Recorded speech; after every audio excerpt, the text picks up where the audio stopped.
ఎంతసేపు ఉన్నాము వాళ్ళు బాధితులను తీసుకురాకుండా డ్రామా చేస్తున్నారు. ఎక్కడ దాచి పెడతారు, ఎంతసేపు దాచి పెడతారు చూద్దాం. ఎంతసేపు డ్రామా చేస్తున్నారు. అధికార పక్షానికి డైరెక్ట్ గా కొమ్ము కాస్తూ పోలీసు వ్యవస్థకే కొంతమంది చెడ్డ పేరు చేస్తున్నారు.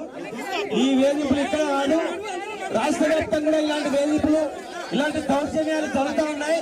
పట్టపగలే హత్యలు జరుగుతూ ఉన్నాయి, పట్టపగలే దోపిడీ జరుగుతూ ఉంది, పట్టపగలే అరాచకం జరుగుతూ ఉంది. ఈ ప్రభుత్వం అరాచకమైన ప్రభుత్వం. దీన్ని అంతా బంధించాలంటే అందరూ సమ్మేళనం పాటించాలి, అందరం ఒక్కటి కావాలి, అందరం ఒక్కటై ఎదురు తిరగాలి. తమిళనాడులో, అంతకుముందు శ్రీలంకలో, నేపాల్లో ఎట్లా జరిగిందో ఆ పరిస్థితి ఈ రాష్ట్రంలో కూడా ఖచ్చితంగా వస్తుంది, దగ్గరలోనే ఉంది. కనుక దయచేసి అలా కూర్చోండి, కూర్చోండి.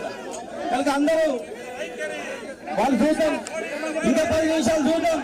ఆర్టీఓ సంఘం చూద్దాం, కలెక్టర్ గాని, ఆర్టీఓ గాని, ఎస్పీ గాని తక్షణమే బాధితులను ఇక్కడ తీసుకొచ్చి ఆధార పరిస్థితులు లేదనుకుంటే మనమే అక్కడికి పోవాలన్న ఆలోచన చేస్తాం. అర్ధగంట లోపల మనం తీసుకురాకపోతే మేమే కార్యక్రమం ప్రకటిస్తాం, మేమే మీ సంగతి చూస్తాం. ఎక్కడుంటే అక్కడికే మేము వస్తాం. ఇంకా ఎంతమంది కొమ్ము కాస్తారో చూస్తాం.